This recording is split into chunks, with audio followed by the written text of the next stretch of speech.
parents are from China. I lost connection to religion. Nobody could teach me about religion. I actually believed that there were like aliens who created us.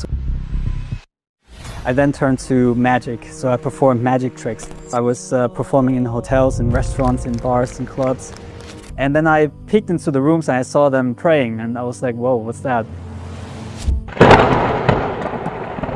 Assalamu alaikum, Brother Isa. Thank you for coming. We are very happy to have you with us. Wa alaikum salam wa rahmatullahi wa barakatuh. It's a pleasure to be here. Thank you very much for the invitation. I want to start with, who is Brother Isa? Can you tell us briefly about your life, please?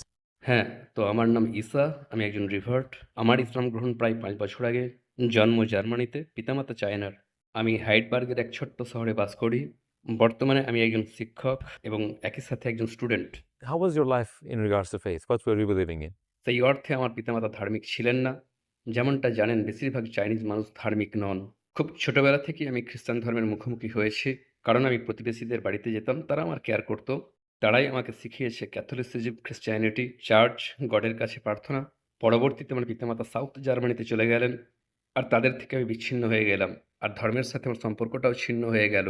ধর্ম শেখাবার মতো আমার আর কেউ ছিল না, তাই একসময় আমি secular হয়ে গেলাম, বরং বলা যায় অ্যাগনস্টিক হয়ে গেলাম। আমি বিশ্বাস করতাম মহাবিশ্বে এমন কিছু আছে যে সব কিছুই নিয়ন্ত্রণ করছে, কিন্তু পরবর্তীতে আমার বিশ্বাস হয়ে গেল যে আমাদেরকে এলিয়েন সৃষ্টি করেছে। কত কি বিশ্বাস, কনস্পিরেসি থিওরি, সেই র্যাবিট হোল, স্ট্রেঞ্জ আইডিয়া। ইউটিউবে এইসব বহু ভিডিও দেখেছি, গর্ব করার মতো বহু কাজ করেছি, কিন্তু সেসব কিছুর জন্যই বর্তমানে আমি মুসলিম হয়েছি। আলহামদুলিল্লাহ for everything. And what was the thing that made you question your beliefs? আমার স্কুলের জীবনটা খুব কঠিন ছিল। আমাকে বুলি করা হতো, কোনো বন্ধু ছিল না, লাজুক, আত্মবিশ্বাসের অভাব। তারপর আমি খেলাধুলা আর মিউজিকের প্রতি ঝুঁকে পড়লাম, যাতে করে মানুষ আমাকে সম্মান দেখায় আর সিরিয়াসলি নেয়।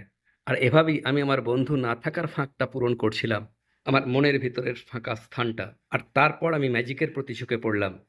আমি প্রফেশনাল ম্যাজিশিয়ান বা পারফর্মার হবার চেষ্টা করছিলাম। আমি পারফর্ম করছিলাম হোটেলে, রেস্টুরেন্টে, বারে, ক্লাবে। কিন্তু যে জিনিসটার জন্য আমার মানসিকতার বদল ঘটে গেল, যখন আমি র্যাপ করছিলাম, ফুটবল খেলছিলাম, আমি তো মানুষের কাছে স্বীকৃতি পাওয়ার পিছনে ছুটছিলাম। আমি শুধু ফেম আর অর্থের পিছনে ছুটছিলাম। ম্যাজিকের মাধ্যমেও এটা করার চেষ্টা করছিলাম, কিন্তু কোনো কিছুতেই আমি স্যাটিসফাইড ছিলাম না। যেন আমার মুড ডিপেন্ড করছিল অন্য মানুষের মুডের ওপর। যেন বিষয়টা অনেকটা দাসত্ব, স্লেভারির মতো।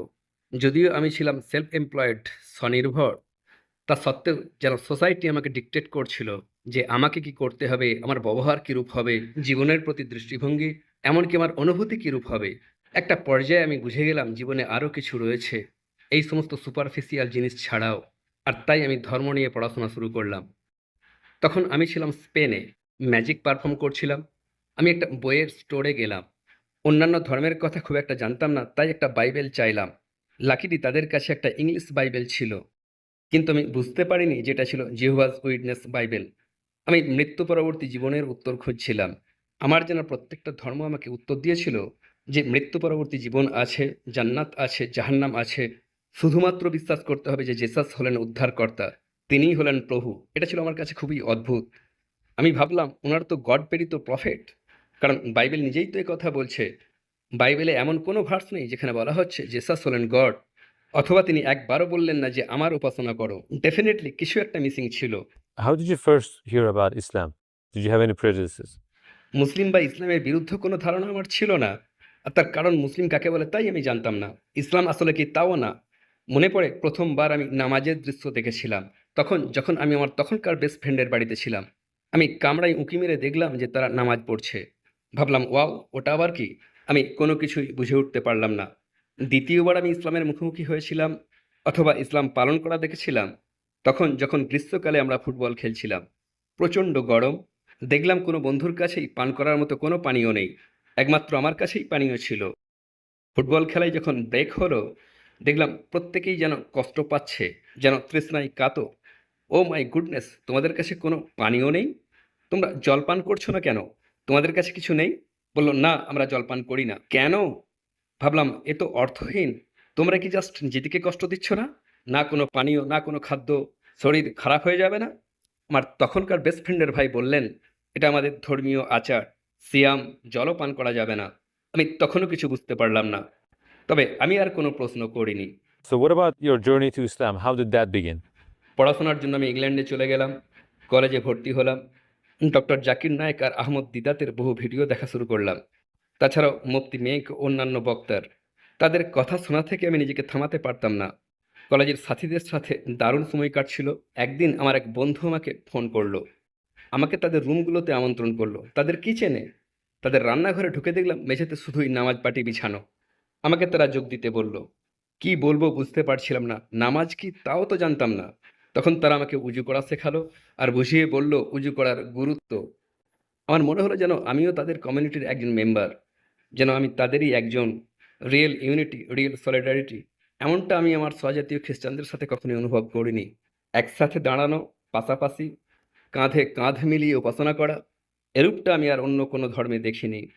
হ্যাঁ, এটা ছিল খুবই পাওয়ারফুল। সেই প্রথমবার সত্যিকার অর্থে আমি ইসলামকে ভালোবাসতে শুরু করলাম। ইসলামের যে বিষয়টা আমার কাছে সবচেয়ে বেশি অর্থপূর্ণ মনে হলো, তা হলো গডের ধারণার স্পষ্টতা। আর সেই আইডিয়াটা যেটা, দেখুন আমি তৃত্ববাদী ছিলাম না, তবে মেন স্ট্রিম খ্রিস্টান ধর্মে বিশ্বাস করতে হতো যে গড হলেন তিনজন ব্যক্তি, যদিও তারা একজন। ইসলামে এরূপ কনফিউশন নেই, পিওর একত্ববাদ, খাঁটি তৌহিদ। আর এই ছিল সেই বিষয় যেটা আমার কাছে খুবই অ্যাপেলিং বলে মনে হয়েছিল। এটা খুবই clear. What impressed you the most about Islam? আসলে যে ব্যক্তি ধর্মটাকে ভিতর থেকে জানে, বাইবেল থেকে কম্পারেটিভ রিলিজন পর্যন্ত, তার কাছে যেটা সবচেয়ে বেশি ইমপ্রেসিভ তা হলো কোরআনের সংরক্ষণ, যেটা অন্য আর কোনো ধর্মের নেই। অন্যান্য আর কোনো ধর্মগ্রন্থের প্রতি এটা প্রযোজ্য নয়।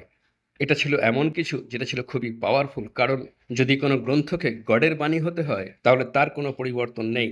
বার্মিংহাম ম্যানুস্ক্রিপ্টের সাথে বর্তমানের কোরআনের তুলনা করলে দেখবেন 100% মিল রয়েছে। তাই এটা যদি গডের বাণী না হয়ে থাকে তাহলে আমি জানি না কোনটা। How did you decide to become Muslim? তো যত আমি ইসলাম অধ্যয়ন করতে থাকলাম, যত আমি তুলনামূলক ধর্মতত্ত্ব অধ্যয়ন করতে থাকলাম, ততই ভবিষ্যৎবাণীর সত্যতার প্রমাণ পেতে থাকলাম যেগুলো ইসলামের সত্যতার কথা বলছে, আর ততই আমি নিশ্চিত হতে থাকলাম। তবে আমার শাহাদার ঘোষণা দেওয়ার ক্ষেত্রে আমি ইতস্তত করছিলাম। যদিও একটা বিষয়ে আমি কনভিন্সড হয়ে গিয়েছিলাম যে এই ধর্মকে সত্য হতেই হবে, যেটাকে আমি আর ডিনাই করতে পারছিলাম না, কিন্তু যে কারণে আমি পিছিয়ে পড়ছিলাম তা হলো আমার পিতামাতার রিয়াকশন। আর দ্বিতীয় পয়েন্টটা হলো, অন্যান্য অনেক মানুষের মতো আমিও ভাবছিলাম যে ইসলাম গ্রহণ করার আগে নিজেকে পারফেক্ট হতে হবে। বহু মানুষ এরূপটা ভেবে থাকেন যে ইসলাম গ্রহণ করার আগে তাদেরকে পারফেক্ট হয়ে যেতে হবে। তবে যখন বিশ্বজুড়ে মহামারী দেখা দিল, তখন আমি ইংল্যান্ডেই ছিলাম। মৃত্যু পরবর্তী জীবন নিয়ে আমার ভাবনা শুরু হলো। আমি নিশ্চিত ছিলাম যে একজন গড আছেন, অথচ তখনও আমি কোনো ধর্মের অনুসারী হয়ে উঠিনি। না খ্রিস্টান ধর্মের অনুসারী, না ইসলামের, না অন্য আর কোনো ধর্মের। আমি জাস্ট একজন গডে বিশ্বাস করতাম।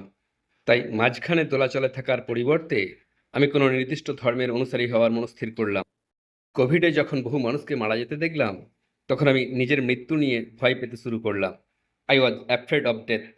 আর এই বিষয়টাই আমাকে শাহাদার ঘোষণা দেওয়ালো। আমি আমার রুমে বসেই শাহাদার ঘোষণা দিয়েছিলাম, একা একা, কারণ লকডাউন চলছিল। সব কিছুই বন্ধ, সব কিছুই শাটডাউন। না বন্ধুদের কাছে যেতে পারছি, না মসজিদে। তবে আমার বন্ধুদেরকে হোয়াটসঅ্যাপে বিষয়টা বললাম। তাদেরকে আমার শাহাদা পাঠ ভয়েস মেলে পাঠালাম আর বললাম যে আমি ইসলাম গ্রহণ করেছি। আর এইভাবেই আমি আমার শাহাদার ঘোষণা দিয়েছিলাম। পরবর্তীতে একটা মসজিদে শাহাদার ঘোষণা দিয়েছিলাম। তবে আমার কাছে হোয়াটসঅ্যাপে সেই শাহাদা ঘোষণা দেওয়ার মুহূর্তটা আমাকে এক বিশাল রিলিফ দান করেছিল, যেন কোনো কিছু আমার বুক থেকে একটা বোঝা নামিয়ে দিয়েছিল। আমি নিজেকে নিয়ে খুব গর্বিত বোধ করছিলাম, খুবই খুবই হ্যাপি। যদিও আমার নিজের ইসলাম গ্রহণ পিতামাতার কাছে গোপন রাখতে হয়েছিল। What were the things that made you convinced that Islam is 100% the truth? অনেকগুলো ফ্যাক্টর আছে, আমি চারটের কথা উল্লেখ করব। ১ নম্বর ফ্যাক্টটা হলো কোরআন হলো প্রিজার্ভড। আর অন্য কোনো ধর্ম যেগুলো গডের তরফ থেকে বলে দাবি করা হয় অথবা গডের বাণী বলে সেগুলোর তো পরিবর্তন হওয়ার কথা নয়। এই দুটো বিষয় প্রত্যেকের কাছে স্পষ্ট হয়ে যায়। আর দ্বিতীয়টা হলো ধর্মতত্ত্বটাকে অর্থপূর্ণ হতে হবে, সহজ সরল হতে হবে। শুধুমাত্র ধর্মতাত্ত্বিকরা, একাডেমিক্সরা বুঝতে পারবেন এমনটা হওয়া উচিত নয়, বরং প্রত্যেকটা মানুষ ছোট থেকে শুরু করে বৃদ্ধ পর্যন্ত, প্রাতিষ্ঠানিক শিক্ষা না থাকা ব্যক্তিও যেন বুঝতে পারেন। আর এই পয়েন্টটা আমি মনে করি খুবই গুরুত্বপূর্ণ, খুবই অ্যাপিলিং দুনিয়ার বহু মানুষের কাছে। আর সেই জন্যই দুনিয়া জুড়ে এত মানুষ ইসলাম গ্রহণ করছেন। আর ৩ নম্বর পয়েন্টটা হলো কোরআনে বহু মিরাকেলের উল্লেখ আছে যেগুলো খুবই ইমপ্রেসিভ। কারণ তৎকালীন যুগে, আজ থেকে ১৪০০ বছর আগে, মরুভূমির বুকে একজন নিরক্ষর মানুষের পক্ষে এমন সব বৈজ্ঞানিক ফ্যাক্টস জানা কিভাবে সম্ভব, যেগুলো আমরা রিসেন্টলি জানতে পেরেছি ১০০ কিংবা ১৫০ বছর আগে। এই পয়েন্টটাও আমাকে খুবই ইমপ্রেস করেছিল আর আমাকে কনভিন্স করেছিল যে ইসলামকে সত্য হতেই হবে। আর চতুর্থ পয়েন্টটা হলো, যেহেতু আমি বাইবেলের খুব গভীরে অধ্যয়ন করেছিলাম, বাইবেলে প্রফেট মোহাম্মদকে নিয়ে বহু ভবিষ্যৎবাণী দেখেছিলাম সাল্লাল্লাহু আলাইহি ওয়াসাল্লাম। আর এভাবেই আমি কনভিন্সড হয়ে গিয়েছিলাম যে ইসলাম হলো সত্য ধর্ম, কোরআন হলো এক ও অদ্বিতীয় সত্য গডের তরফ থেকে, আর বেসিক্যালি ইসলাম হলো কন্টিনিউশন তার আগের ধর্মগ্রন্থগুলো ও আগের প্রফেটসদের। Yeah, the only one who came with monotheism to the Arabs was Prophet Muhammad sallallahu alaihi wasallam. How did your family and the people around you react to your conversion to Islam? তো আমার ইসলাম গ্রহণের পর আমি আবারও আমার বিশ্ববিদ্যালয়ে যোগ দিলাম। গ্রীষ্মের ছুটিতে আমি জার্মানিতে এসেছিলাম। ইংল্যান্ডে উড়ে যাওয়ার আগে আমার দাড়ি ছিল না। তারপর যখন ফিরে এলাম, আমার মা আমাকে এয়ারপোর্টে রিসিভ করতে গেলেন। মা বললেন, তুই কেন দাড়ি রেখেছিস? চাইনিজরা দাড়ি রাখে না। জানেন, আজও আমার মা বলতেই থাকেন, দাড়িটা কেটে ফেল। Because আমার মাকে আমি বলতেই থাকি যে এটা আমার নিজস্ব ডিসিশন, এই দাড়ি আমার ভালো লাগে। কিন্তু আমার মা আমার এই দাড়ি রাখা বিষয়টাকে নিয়ে খুবই কনফিউজড। প্রথম দিকে আমার মায়ের কাছে গোপন রেখেছিলাম তার প্রতিক্রিয়ার ভয়ে। আমার বাবাকেও আমি জানাইনি। কিন্তু আমার বাবা হলেন এমন মানুষ যার উপর আমি ভরসা করি, কারণ আমার বাবা ধর্মের ব্যাপারে অনেক বেশি টলারেন্ট, সহনশীল। প্রথমে যখন আমার বাবা জার্মানিতে এসেছিলেন, তিনি খ্রিস্টান ধর্মের প্রতি যথেষ্ট ইন্টারেস্টেড ছিলেন। তিনি জাস্ট গডের বিষয়ে জানতে চাইছিলেন, আসলে গড আছে কি নেই এই বিষয়টা ফিগার আউট করতে চেয়েছিলেন। আর ঠিক এই কারণেই আমি ভেবেছিলাম আমি আমার ইসলাম গ্রহণের কথাটা আমার বাবাকে বলতে পারি। প্রথমে তিনি বিশ্বাস করতে পারছিলেন না, কারণ মুসলিমদের নিয়ে তার ধারণাটা ছিল নেগেটিভ।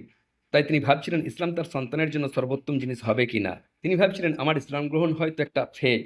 আমার ছেলে ফুটবল খেলেছে, মিউজিক তৈরি করেছে, এমনকি সে ম্যাজিশিয়ান হতে চেয়েছে। এইবার হয়তো তার নেক্সট ফেজটা মুসলিম হয়ে যাওয়া। হয়তো বছরখানেক পরে সে ইসলাম থেকে সরে চলে আসবে, ধর্মটা আবার চেঞ্জ করে ফেলবে। এরপর আমি আমার পিতার সাথে ইসলাম নিয়ে আলোচনা শুরু করে দিলাম। ধীরে ধীরে তিনি আরও সহনশীল হয়ে উঠলেন। আর এখন আমার মায়ের বিষয়টা হলো, তাকে বলার আগে তার রিয়াকশন আমি টেস্ট করতে চেয়েছিলাম। আমার মায়ের সাথে বেশ কয়েকবার ইসলাম মুসলিম নিয়ে আমি কথা বলেছিলাম। আমি জাস্ট তার রিয়াকশন দেখতে চেয়েছিলাম। আমি মাকে বলেছিলাম যে, মা বুঝলে, ইসলাম খুবই অ্যাপিলিং। আমার মুসলিমদিকে খুব ভালো লাগে, তাদের লাইফস্টাইল খুবই ভালো লাগে। তাদেরকে নিয়ে তোমার কি ধারণা? আর আমি নিজেও যদি তাদের একজন হয়ে যাই তখন? তিনি খুবই কর্কশ কণ্ঠে বললেন, না, তুমি কোনোভাবেই তাদের মতো হতে পারবে না। তিনি চিৎকার করছিলেন না, তবে খুবই জোরে বলছিলেন, যেন just telling me of. no, no. তাই ভাবলাম কিছুদিন চুপ থাকাই ভালো। আমার ইসলাম গ্রহণ নিয়ে মাকে এখন কিছু না বলাই ভালো। কিন্তু যখন থেকে তিনি আমার ভালোর দিকের পরিবর্তন দেখা শুরু করলেন, আরও উত্তম মানুষ রূপে, তখন তিনি আমার ইসলাম গ্রহণকে অ্যাকসেপ্ট করলেন। Lastly, if there was a chance to speak to all the non-Muslims in the world, what would you like to say if you only had few moments? আমার মনে হয় নিজেকে নিজেই প্রশ্ন করা খুবই গুরুত্বপূর্ণ। আপনি নিজে ধার্মিক হন বা না হন, জীবনের উদ্দেশ্য কি জানতে চাওয়া। ধন, সম্পদ, খ্যাতি, অন্য মানুষের স্বীকৃতি, এগুলোই কি জীবনের সর্বোচ্চ পাওয়া? একদা আমি নিজেই পজিশনে ছিলাম। আমি অর্থ, সম্পদ, খ্যাতির পিছনে ছুটছিলাম। অন্য মানুষের কাছে স্বীকৃতি পাওয়ার পিছনে ছুটছিলাম। কিন্তু এই সব কিছু আমাকে স্যাটিসফাই করতে পারেনি। আমার মন, অন্তর, আত্মা সন্তুষ্ট হতে পারেনি। কিন্তু আজ আমি শান্তি, স্পষ্টতা খুঁজে পেয়েছি। আমার জীবনের উদ্দেশ্য আমার কাছে স্পষ্ট হয়ে গিয়েছে। আমি জানি মৃত্যুর পর কি হবে, কোথা থেকে এসেছি, কোথায় যাচ্ছি। এই সব কিছুই পেয়েছি ইসলামে। আর আমি তা পেয়েছি তুলনামূলক ধর্মতত্ত্ব অধ্যয়নের মাধ্যমে। আর নিজেকে সেই ক্রুশিয়াল প্রশ্নটা করেছি, জীবন ও মৃত্যু কি, ভালো ও খারাপ কি, the purpose of life and এই সমস্ত প্রশ্ন প্রত্যেকটা মানুষকেই ভাবায়। আপনি তা স্বীকার করুন বা না করুন। পড়ার জন্য আমি আপনাদেরকে কোরআন রেকমেন্ড করব। আপনারা যদি অন্য ধর্মের মানুষ হন, খ্রিস্টান অথবা হিন্দু অথবা ইহুদি, নিজেদের ধর্মগ্রন্থ পড়ুন আর ইসলামের সাথে তুলনা করুন। In the Bible or in the Bhagavad Gita, in the Vedas, in the Purana, প্রত্যেকটা গ্রন্থই একজন আরবি প্রফেটের দিকে ইঙ্গিত করছে। আর দুনিয়ার সমস্ত মানুষের জন্য একজন লাস্ট ফাইনাল মেসেঞ্জার আসবেন, সমগ্র মানব জাতির জন্য একত্ববাদ নিয়ে আসবেন। আর ইনশাআল্লাহ এই ভিডিও আপনাদেরকে সত্য খুঁজে পেতে সাহায্য করবে। and I wish you the best. Thank you very much. Jazakallah khairan, Brother Isa. Thank you so much for sharing your story with us. May Allah reward you and put barakah in all your efforts for this deen. Thank you so much for coming.